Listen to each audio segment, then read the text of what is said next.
जरूरत है। फिर मैंने देखा कि एक और कलीसिया जिसका नाम थुआतीरा था, वहां पे जेजेबेल नाम की एक भविष्यवक्तिन की बात कही गई है और वो लोगों को शैतान के हाथ में डाल रही थी, जादूगरी से, भूत प्रेतों की बात बता बता के, भूत प्रेतों की ताकत से चमत्कार करवा के। बाइबल में एक वचन है जहां लिखा है कि जो शैतान के सेवक हैं वो परमेश्वर के फरिश्ते की तरह बनकर आएंगे, सेवक बनकर आएंगे। कैसे पहचानेंगे आप उनको? यदि आप अपनी बाइबल नहीं पढ़ते होंगे तो आप नहीं पहचानेंगे। यदि आपने मन फिरा के परमेश्वर प्रभु यीशु को नहीं जाना है तो आप नहीं पहचानेंगे।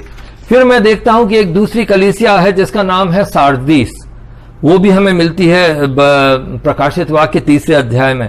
वहां लिखा है, तू जीवता तो कहलाता है परंतु मरा हुआ है। मरा हुआ कैसे है? झूठ जहां पर बहुत ज्यादा है। मरा है लेकिन कहता है कि मैं जीता हूं। झूठ की नींव है, झूठे भविष्यवाणियां हैं, झूठे वरदान हैं, झूठ बोलकर इंसान को ठगा जाता है, परमेश्वर से दूर हैं। इस तरह के चर्च आपके चारों तरफ फैले हैं, आपके शहर में हैं। फिर एक फिलाडेल्फिया की कलीसिया, उसके बारे में लिखा है, वहां पे सत्य तो है लेकिन सत्य में क्या है कि लोग अपना नाम कमा रहे हैं, या अपने आज की तारीख में कहा जाए तो मोटिवेशनल स्पीकर हैं। मतलब बात अच्छी करना आता है तो भीड़ इकट्ठे कर लेते हैं, लोगों को बेवकूफ बनाते। सच्चे परमेश्वर की तरफ लोगों को आकर्षित करने के बजाय, क्रूस की तरफ लोगों को आकर्षित करने के बजाय वो अपने लिए चेले ढूंढते रहते हैं, उनके भक्त बढ़ते रहते हैं, गुरु बन जाते हैं। वो लोग जहां भी जाते हैं, हजारों लोग आश्रम में बैठे रहते हैं, जिस तरह से वहां उनके गुण गा रहे हैं। प्रभु यीशु का नाम तो लोग जानते नहीं हैं, लेकिन उस प्रचारक का नाम बहुत अच्छे से जानते हैं, जो बातें करके, चुपड़ी बातें करके लोगों को धोखे में लेकर जाता है।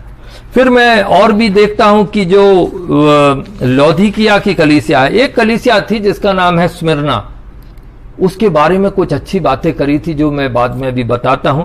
लेकिन लौदीकिया की जो कलीसिया थी वो एकदम, मैं कहूंगा कि 7 कलीसिया में सबसे खराब थी, जो आपके आसपास हैं।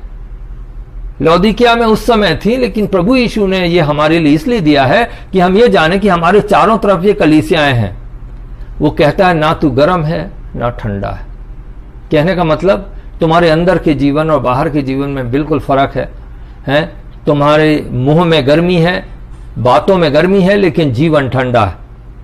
वहां पे लिखा है, प्रभु कहते हैं कि तू कंगाल है, तू अंधा है, तू नंगा है। कंगाल का मतलब है कि तुम्हारे पास धार्मिक जीवन है ही नहीं, प्रभु यीशु का जीवन ही है ही नहीं तुम्हारे पास। कंगाल है तू, तुम्हारे पास पवित्र आत्मा भी नहीं है। पवित्र आत्मा के जो गुण होते हैं, धीरज, संयम, प्रेम, विश्वास, सहिष्णुता, सेवा, ये सब कुछ है ही नहीं। पवित्र आत्मा का जीवन है नहीं, कंगाल है तू। उसके बाद तू अंधा है। अंधा क्यों है? तुझे दिखाई नहीं देता। तेरे सामने प्रभु यीशु क्रूस पर मर रहा है, तेरे सामने प्रभु यीशु कहता है कि मन फिराओ, परमेश्वर का राज्य निकट है, लेकिन तू दुनिया से प्रेम करता है। बाइबल में लिखा है, वो देखते तो हैं लेकिन दिखाई नहीं देता, पढ़ते हैं लेकिन समझ में नहीं आता, सुनते हैं लेकिन सुनाई नहीं देता है। आज कितने लोग हैं हाथ बांध के बैठते हैं चर्चों में आके, ऊपर अपने भक्त को देखते हैं, बड़े आदमी को, कि कैसे कैसे वो बातें कर रहा है, तालियां ठोकते हैं बैठ के। लौदीकिया की कलीसिया के बारे में बोला, तुम नंगे हो, तुम्हें धार्मिकता, प्रभु यीशु की धार्मिकता को पहनना पड़ेगा, उसकी पवित्रता को लेना पड़ेगा, उसकी क्षमा और उसके धुलने को कबूल करना पड़ेगा। दोस्तों, स्मिरना की कलीसिया के बारे में लिखा था कि परमेश्वर कहता है कि तू हालांकि दरिद्र है, लेकिन मैं कहता हूं कि तू धनी है। कलीसिया कह रही है कि हम गरीब हैं, हमारे पास कुछ भी नहीं है, लेकिन प्रभु की नजर में उसके पास ताकत थी। आपके पास 2-4 लोग चर्च में हैं, बहुत बड़ी चीज है, लेकिन आपके पास यदि जीवन है, यदि प्रभु यीशु आपके साथ हैं, तो आप बड़े, बहुत बड़े हैं। आपके पास चर्च नहीं है, पेड़ के नीचे बैठिए, टूटे घर के नीचे बैठिए, बिना लाइट के बैठिए, लेकिन प्रभु यीशु का जीवन तो रखिए, अपनी कलीसिया को देखिए।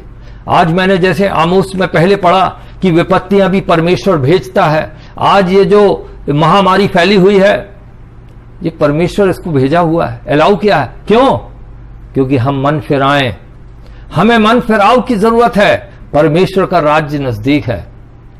मेरी आपसे प्रार्थना है दोस्तों, आप जो सुन रहे हैं, धोखे में ना आए, प्रभु के पास आए, वो आपके लिए सब कुछ कर सकता है।